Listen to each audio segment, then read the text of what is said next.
tempos são chegados, pensamentos se entrelaçam.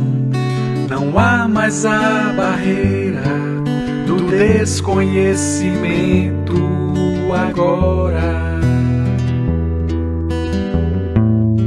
Somos um só mundo.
Meus queridos irmãos, minhas queridas irmãs, que a paz de Cristo em sua infinita bondade acolha os nossos corações.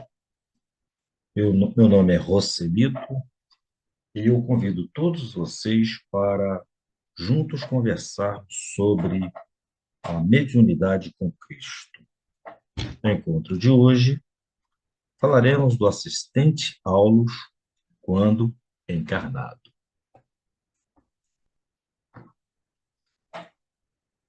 Interessava-se pelas experimentações mediúnicas desde 1779, quando conhecera Mesmer, em Paris, no estudo das célebres proposições lançadas a público pelo famoso magnetizador. Nós sabemos que nenhum espírito nasce elevado. Todos nós somos criados simples e ignorantes. E a gente alcança a elevação através da nossa vivência material, através das encarnações, através da nossa evolução, né? Ora, uma evolução intelectual, ora, uma evolução moral. Alcançar essas duas evoluções, à medida que vamos nos desenvolvendo, a gente se torna um espírito elevado. E, muitas das vezes, o exercício da mediunidade é uma oportunidade que nós recebemos para dar uma acelerada nesse processo, pelos ensinamentos, pela educação moral que a mediunidade nos proporciona. Ele falou aqui que o Aulus, quando encarnado, ele foi contemporâneo de Mesmer. Mesmer foi um médico que estudou e fez a divulgação do magnetismo animal, né? E nós sabemos que muito dos nossos conhecimentos teve como primórdio, né, teve como estudo pioneiro, o estudo do magnetismo. Aliás, foi o estudo do magnetismo que atraiu o nosso irmão Allan Kardec para a labuta da doutrina espírita. O Mesmer fez um movimento que na doutrina espírita foi conhecido como mesmerismo, né? E na espiritualidade, já atuando aqui no Brasil, ele foi o criador espiritual da pomada Vovô Pedro, muito famosa entre os espíritas. Reencarnando no início do século passado, aqui o livro foi escrito em 1954, foi editado em 1954, e então, quando ele se refere ao século passado, aqui ele está falando do século XVIII, justamente na época em que o Kardec estava encarnado, e que desenvolvia, né, a codificação da doutrina espírita. Reencarnado no início do século passado, apreciara de perto as realizações de Allan Kardec na codificação do espiritismo e privara com Carragner e Balzac, com Teófilo Gautier e Victor Hugo, acabando seus dias na França, depois de vários decênios consagrados à mediunidade e ao magnetismo, os moldes científicos da Europa. Não é à toa que o espírito Aulus é um grande conhecedor da mediunidade e foi o orientador, do autor do livro, o André Luiz. Ele fala aqui em alguns irmãos. Um deles é o Carragner. Foi um conceituado magnetizador que, em 1809, mantinha relações com o além-túmulo por intermédio de vários pacientes no estado sonambúlico. Carragner, ele compôs, então, o pioneirismo no estudo, né, da mediunidade, naquela época em que a mediunidade ainda não servia como uma prática da caridade. Na época em que a mediunidade era a aproximação da espiritualidade, né, com os encarnados, no seu estado ainda bem pioneiro. Balzac, escritor francês que em suas obras literárias abordava temas espíritos como reencarnação e comunicação com o mundo espiritual. O Balzac ele tinha como grandes personagens as mulheres na faixa de 30 anos de idade. E por isso que as mulheres, no vigor dos 30 anos de idade, são conhecidas como mulheres balzaquianas. Vale aqui ressaltar que o Balzac não era autor de obras espíritas, né? Não eram psicografias, não havia espírito ditando o livro para ele. Mas, na criação literária dele, ele já abordava, um pano de fundo, assuntos como reencarnação e comunicação. Por isso, a sua importância para a doutrina espírita. Já o Teófilo Gautier, ele lançou em 1865 aquele que seria o primeiro romance na doutrina espírita, intitulado Ignorado Amor. Victor Hugo, um escritor francês, considerado por Allan Kardec um dos expoentes do espiritismo, né? O Victor Hugo, ele era muito amigo do nosso imperador Dom Pedro II e tinha também e era muito famoso. Uma de suas obras foi Corcunda de Notre Dame, muito conhecido entre nós. E na espiritualidade também foi um grande colaborador da doutrina espírita, trazendo para nós vários livros. Esses aqui, na Lavra de Zilda Gama, nós temos Na Sombra e na Luz, Redenção, do Calvário ao Infinito. Tem um que é muito especial para mim, que foi o primeiro romance espírita que eu li, foi o Dor Suprema, que ele demonstra claramente como funciona a justiça divina, em que nós temos um Deus que não castiga, mas que, pelo contrário, nos dá uma segunda chance, nos dá uma nova oportunidade de a gente reajustar os nossos passos. O Dor Supremo ele aborda a três encarnações sucessivas de uma família que, embora eram dadas oportunidades, o ensinamento cristão, através das religiões da época, mas eram irmãos que, às vezes, vinham como irmãos, às vezes, vinham como pai e mãe, às vezes, vinham como marido e mulher, mas que sempre acabavam se desencontrando. O Do Suprema é um livro sensacional para quem quer conhecer como funciona a lógica da pluralidade das vidas, né?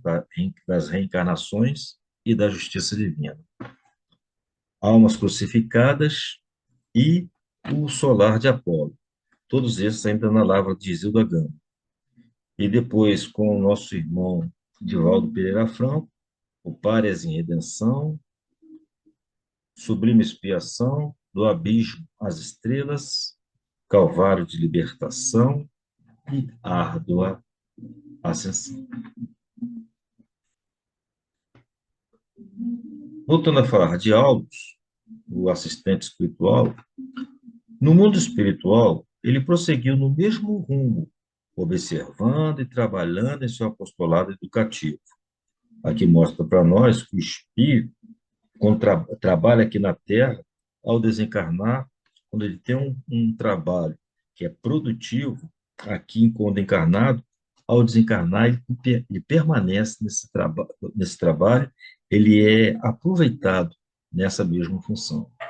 Tanto que ele trabalhou no estudo da mediunidade quando encarnado e continuou trabalhando como espírito orientador da mediunidade no plano espiritual.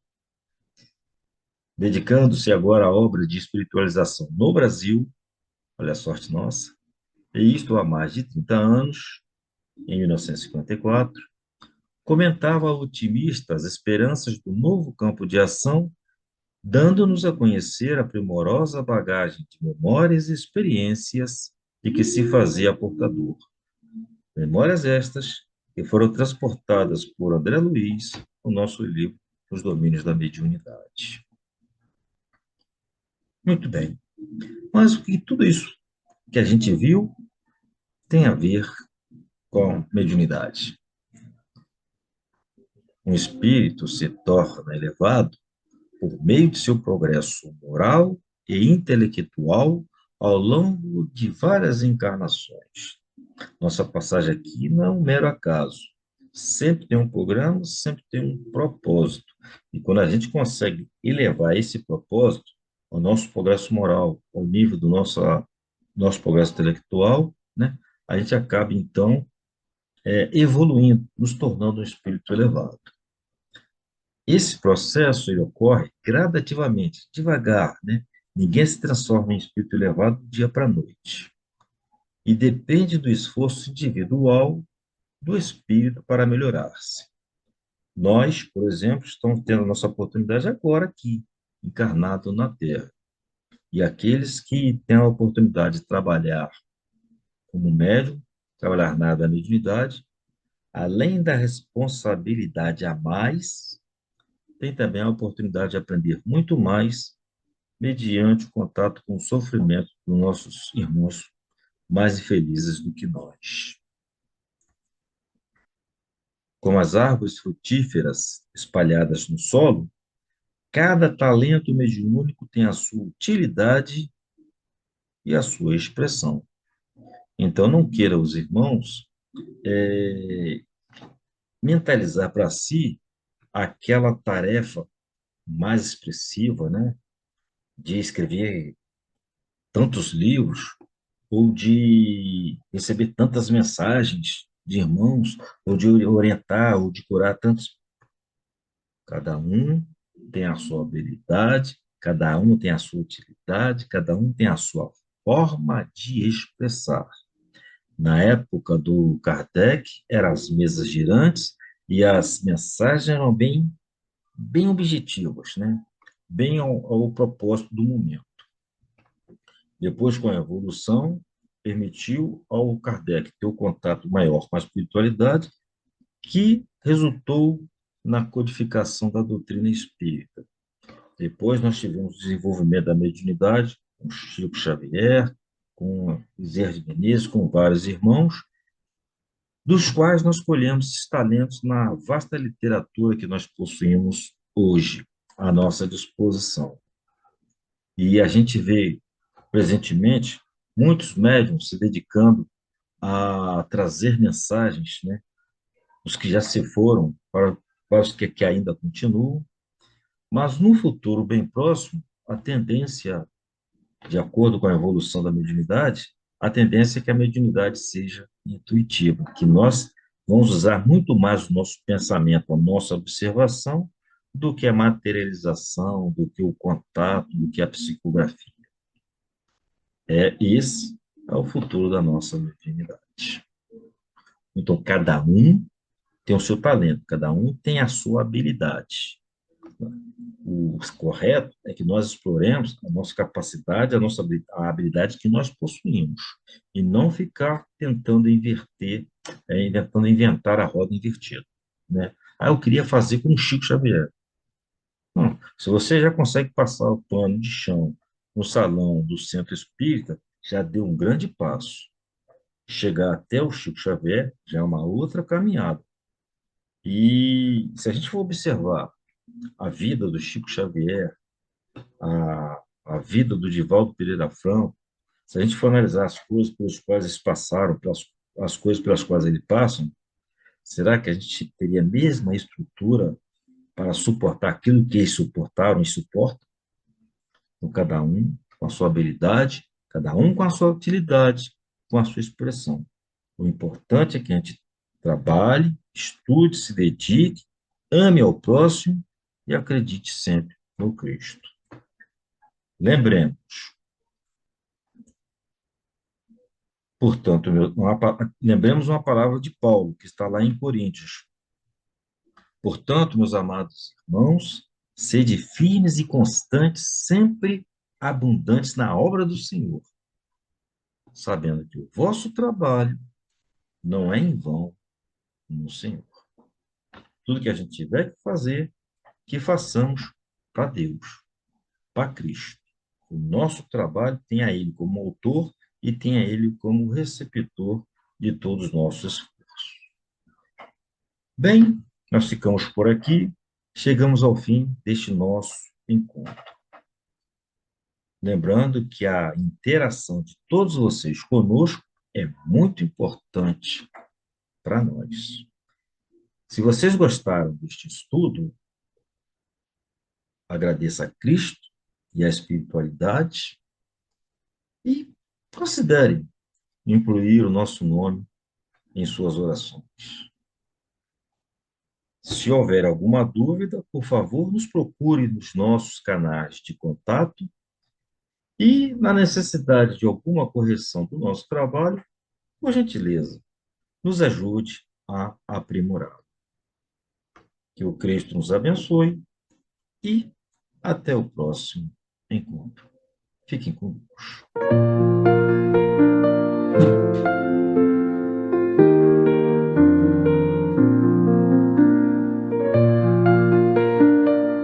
Os tempos são chegados, pensamentos se entrelaçam. Não há mais a barreira do desconhecimento agora. Somos um só mundo.